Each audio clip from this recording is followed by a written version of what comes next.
A situação está tenebrosa e as notícias não são nada boas para o Brasil. O bicho está pegando e não está pegando pouco, não. Estados Unidos preparam resposta após Brasil negar vistos. O governo brasileiro e o Supremo Tribunal Federal estão caçando sarna para se coçar. A gente está avisando que isso vai dar ruim. E não vai ser pouco ruim, não. Eu já de cara vou adiantar para vocês. Lei Magnitsky para ministros do Supremo Tribunal Federal e suspensão de visto em relação a algumas autoridades brasileiras, entre elas o próprio ministro da Economia.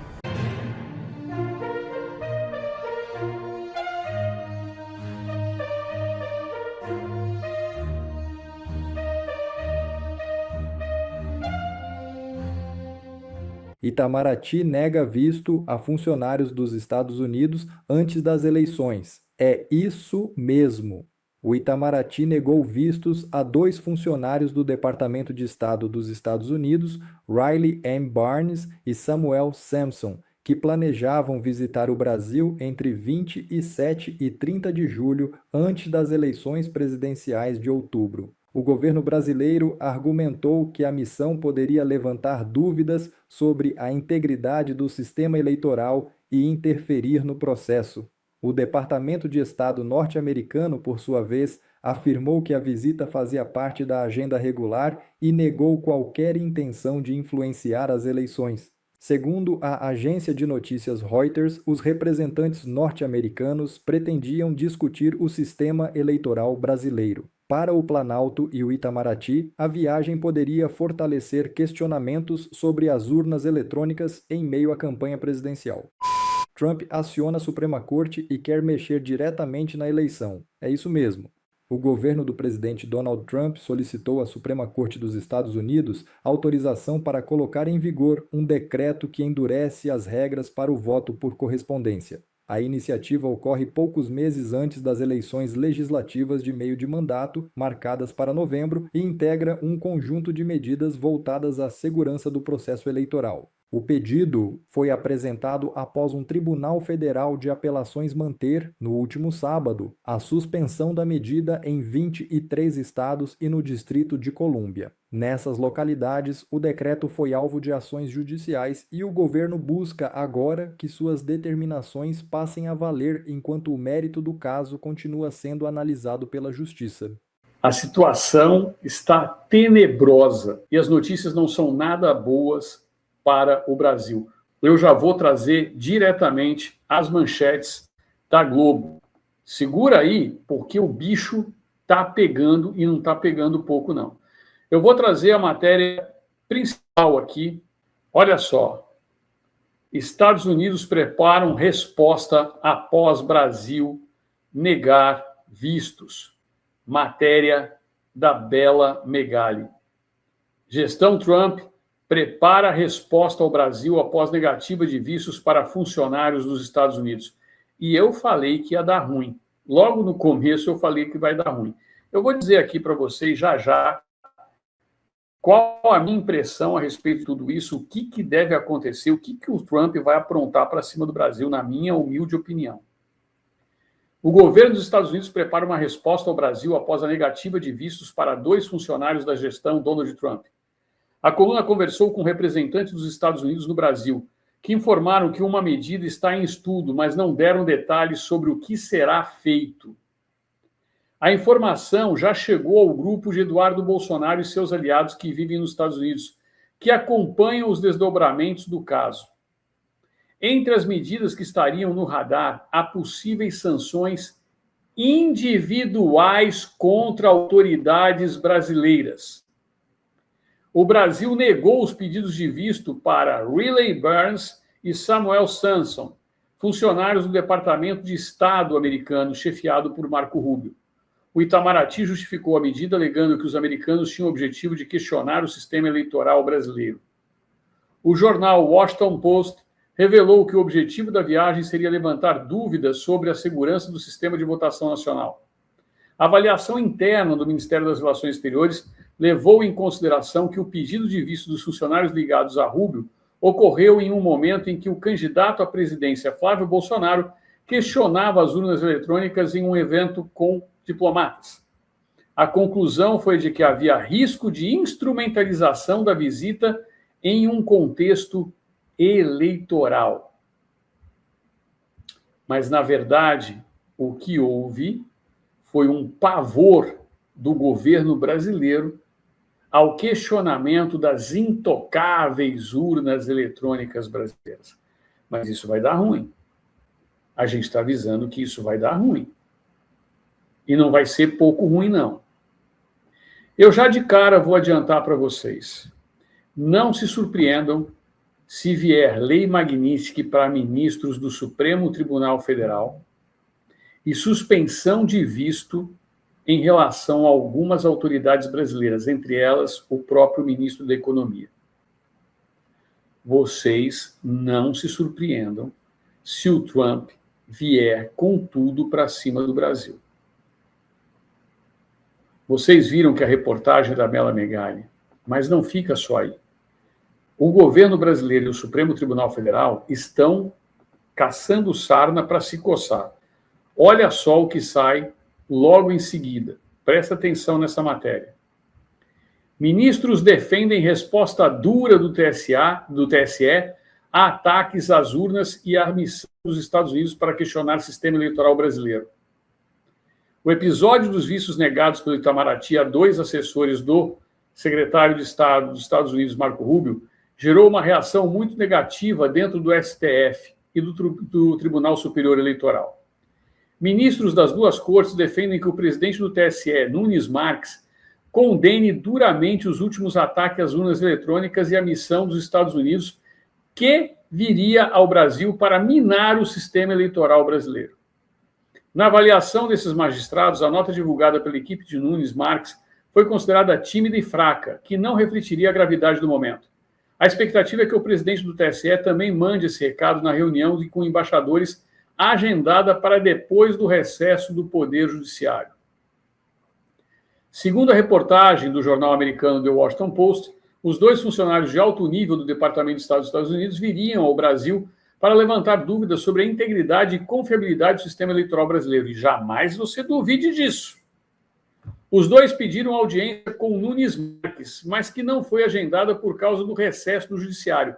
Eles vieram para falar com o presidente do Tribunal Superior Eleitoral. E olha isso aqui. Mesmo assim, mantiveram a viagem para encontros com lideranças políticas e religiosas. Os 2 são jovens de extrema direita, um deles já foi enviado em missão a outros países para apoiar candidaturas de direita e tentar influenciar no processo eleitoral local. Como vocês estão vendo, quem está causando essa confusão toda são os mesmos ministros de sempre, que estão contra o Nunes Marques porque acham que o Nunes Marques deu uma resposta tímida. Eu preciso citar, mas eu vou citar. Gilmar Mendes, Alexandre de Moraes, Flávio Dino, Carmen Lúcia, Cristiano Zanin. Esses 5 em especial estão próximos de tomar uma magnice na testa, porque sem visto eles já estão. Nós não podemos esquecer que esses ministros do STF já estão sem visto. Eles não podem visitar o Mickey, nem o Pateta. Alan dos Santos pode, mas eles não podem. Mas vocês acham que é só? Não, eu só estou trazendo essas manchetes agora e todas elas estão no Globo.com. Eu vou trazer mais coisas a respeito dos Estados Unidos e do Nunes Marques também. Eu só estou lendo as manchetes. Eu não comecei até agora os meus comentários. Presta atenção nessa outra aqui, porque se não bastasse o Trump, cresce a briga diplomática. Jornais argentinos destacam fala de Durigan chamando Milei de palhaço.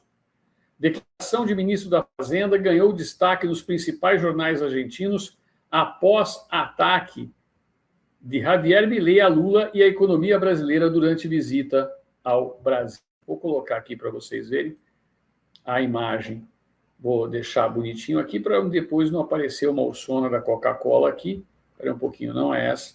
Essa daqui é a outra que eu vou mostrar daqui a pouquinho. É a outra.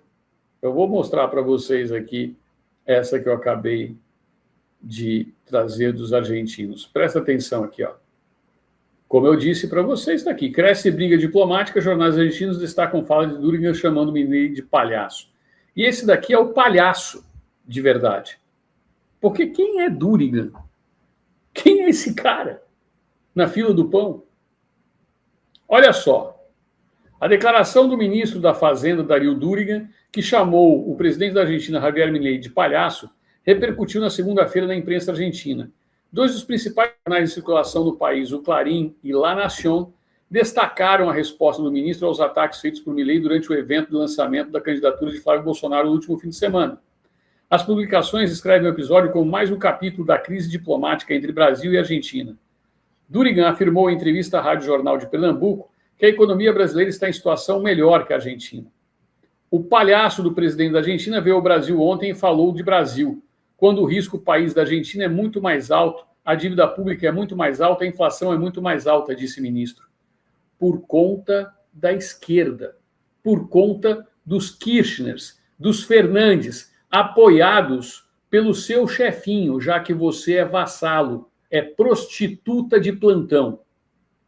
Você, Durigan, não passa de uma prostituta de plantão que é paga pelo governo para você falar o que você fala.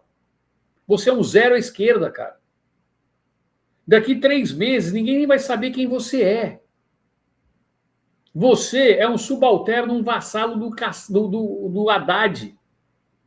Que a gente também vai trazer notícias sobre ele aqui.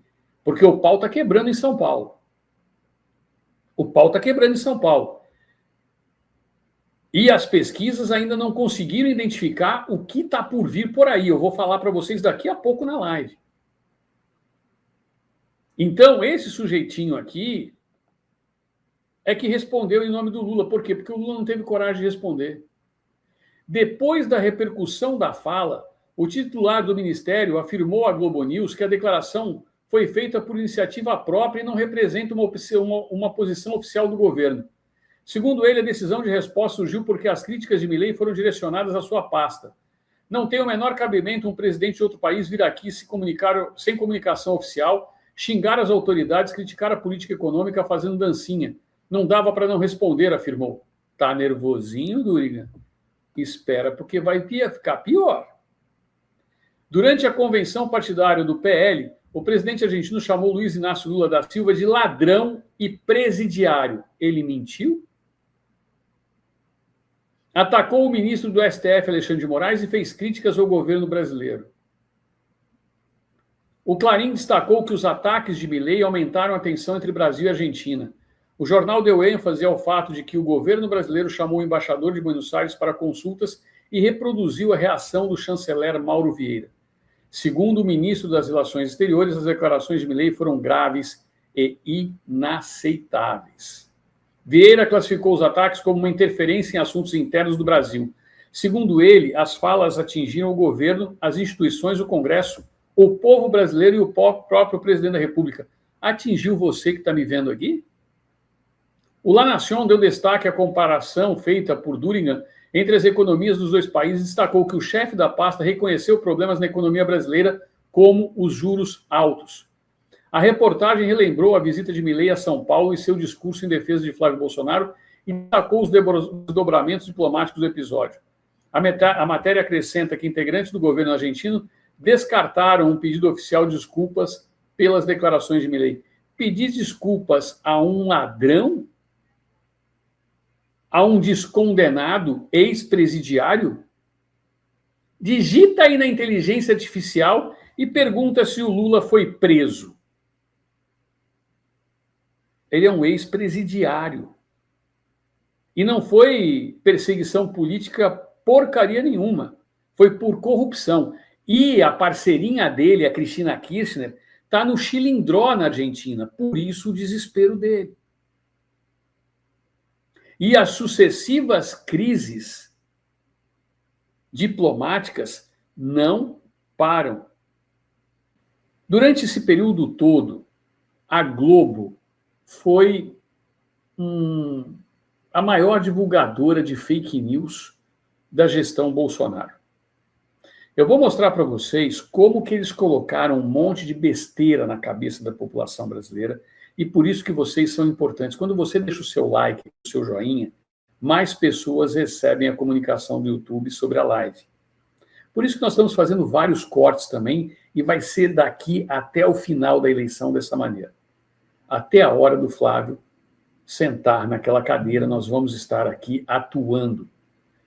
Presta atenção nisso que eu vou trazer agora e veja como que a desinformação tomou conta daqueles que não têm noção do que estão falando. Isso daqui que eu vou mostrar para vocês, isso daqui que eu vou mostrar para vocês agora, é um acéfalo, um desses acéfalos que come capim todo dia aí, né, e faz, é um desse tipo aqui, ó. Presta atenção nisso que eu vou trazer agora para vocês. Está vendo esse sujeito aqui? Ele foi perguntado a respeito de Bolsonaro, por que ele não gostava de Bolsonaro e tal. Ele disse que Bolsonaro zombou dos pacientes e quis imitar até a fala do Bolsonaro. Mas presta atenção à vergonha que o jumento passou. Bolsonaro desdenhou de pessoas doentes no socorreiro. Você disse que ele imitou falta de ar. Isso aqui é a verdade. O apelo que eu faço aí, que aqui é contra, tá? Sem problema. Se tu começar a sentir um negócio esquisito lá, tu segue aí a receita do ministro Mandetta. Você vai para casa, quando você tiver falta de ar, você vai para o hospital. Mandetta, o cara que tem falta de ar, ele vai para o hospital para fazer o quê? Para ser entubado. Meu Deus do céu. Se existe uma possibilidade, faça uso disso. Eu espero o pior acontecer. Ou seja, pelo que você viu aqui, o vídeo completo, ele está avisando as pessoas que se elas ficarem dessa forma, elas vão para o hospital. Ou concorda que então ele não estava zombando? Ok, então você concorda que foi uma fake news que a Globo passou e que a mídia passou? A zombaria, nesse caso, vem da negligência. Tu tomou vacina? Tomei. Quem comprou? O governo do Brasil. Sério? Do Brasil, mas quem era o presidente? Jair Bolsonaro, que não governa sozinho, tem... Ou seja, mas ele comprou, de fato, as vacinas para o povo brasileiro. Você sabia que, em abril, o Brasil já era um dos países do mundo que mais vacinava? Mais de 100 milhões de doses já tinham sido aplicadas no final do ano de 2021. Um terço. Um terço? O Brasil tem 300 milhões de pessoas? Cerca de, não é?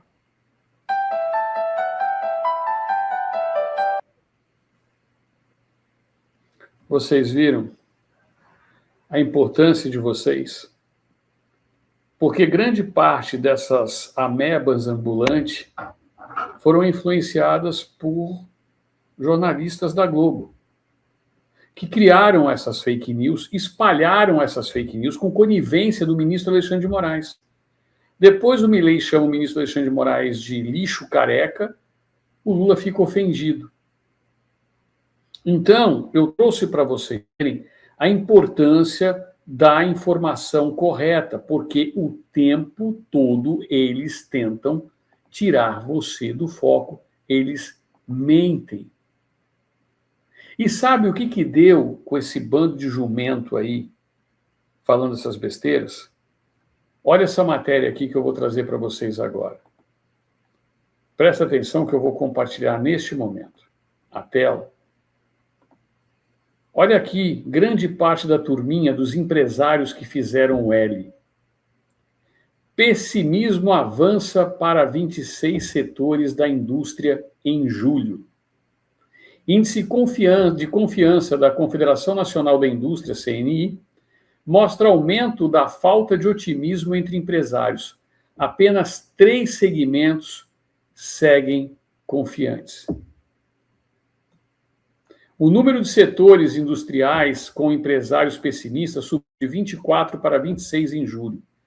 Segundo o ICEI setorial, Índice de Confiança do Empresário Industrial, divulgado nesta segunda-feira pela Confederação Nacional da Indústria. Apenas 3 dos 29 segmentos pesquisados permaneceram acima da linha dos 50 pontos patamar que separa a confiança da falta de confiança. A pesquisa realizada com 1.656 empresas entre 1º e 10 de julho mostra que a indústria brasileira permanece sem confiança há 19 meses. Segundo a CNI, o ambiente de incerteza tem levado empresários a adiar investimentos, contratações e aumento da produção. O empresário cauteloso posterga decisões de ampliar a atividade, contratar ou investir. Quando a falta de confiança se prolonga, como ocorre atualmente em muitos segmentos, há redução efetiva da atividade e interrupção de planos de expansão, afirmou o gerente de análise econômica da CNI, Marcelo Azevedo. Portanto, se o empresário está mais cauteloso, não quer contratar, quer investir, vai aumentar o desemprego. Apesar do ICEI ter avançado em 11 dos 29 setores industriais na comparação com junho, nenhum deles conseguiu ultrapassar a marca de 50 pontos e recuperar a confiança. Em contrapartida, o indicador recuou em 18 segmentos. Os setores de produtos diversos de impressão e reprodução cruzaram a linha divisória no período e passaram a integrar o grupo dos pessimistas. Segundo Azevedo, mesmo os segmentos que ainda registram confiança apresentam um nível moderado de otimismo, o que os torna mais suscetíveis a mudanças do cenário econômico. Entre as regiões, a Centro-Oeste voltou a registrar confiança. O ICEI subiu 0,7 pontos para 50,4, superando a linha dos 50. O Nordeste permaneceu em campo positivo, embora o indicador tenha recuado 0,7, com 50,8. No Norte, o índice avançou 2,7, alcançando 48,6. Apesar da melhora, a região segue em território de falta de confiança. Já o Sudeste registrou o pior desempenho entre as regiões. O ICEI caiu 0,9 pontos, para 45,7 pontos, aprofundando o pessimismo dos empresários locais. No Sul, o indicador permaneceu estável em 45,7 pontos, mantendo o quadro de falta de confiança. Por porte, o levantamento mostra deterioração principalmente entre as médias industriais. O ICEI Grupo caiu 1 ponto para 46,3. Nas pequenas empresas, o índice recuou 0,1 para 46,2, enquanto nas grandes permaneceu estável em 48 pontos. A CNI avalia que a persistência da baixa confiança tende a limitar decisões de investimento e expansão da produção, o que pode reduzir o ritmo de crescimento da atividade industrial nos próximos meses. E eu pergunto para vocês, e o Ormeto da Cosan que fez o L? Está quietinho? Vejam só, meus amigos, obrigado aqui, Patrícia, pela sua contribuição com as gemas no canal. Eu pergunto para vocês com toda clareza, com toda a direção. Vocês acham que o povo brasileiro está feliz como a imprensa quer dizer que está? Não tem inflação de alimentos, não tem violência, está tudo bonito. Você sabe o que é pior nessa história toda? É que esse empresariado consegue se defender. E a maioria das pessoas que estão nos assistindo agora não conseguem. Quantos de vocês têm passaporte? Quem não tem passaporte, fala eu. Quem tem passaporte, digita 22. Só para a gente fazer aqui uma brincadeirinha para vocês verem a situação. E a corda arrebenta para o mais fraco. E é justamente aí que eu estou batendo nessa tecla. Empresário que faz o L, esse, meu amigo, esse tem condições de se defender. Aqui alguns se digitaram 22, e olha só a quantidade de pessoas que não tem. Eu não, eu. O número aqui dos que falam eu é grande. Ó, eu não tenho. Então, o empresariado está fugindo para o Paraguai, para a Espanha, para os Estados Unidos. E a população? Por isso que vocês estão vendo lojas e mais lojas, comércio e mais comércio fechando o Brasil afora. E você vai deixar o seu dinheiro na mão desse bando de ladrões? Bom, pessoal, esse foi mais um vídeo. Eu espero que vocês tenham gostado. Se vocês gostaram, deixa o like aqui para fortalecer nosso canal. Logo eu volto trazendo mais informações da política para vocês. Um forte abraço, fiquem todos com Deus e até a próxima.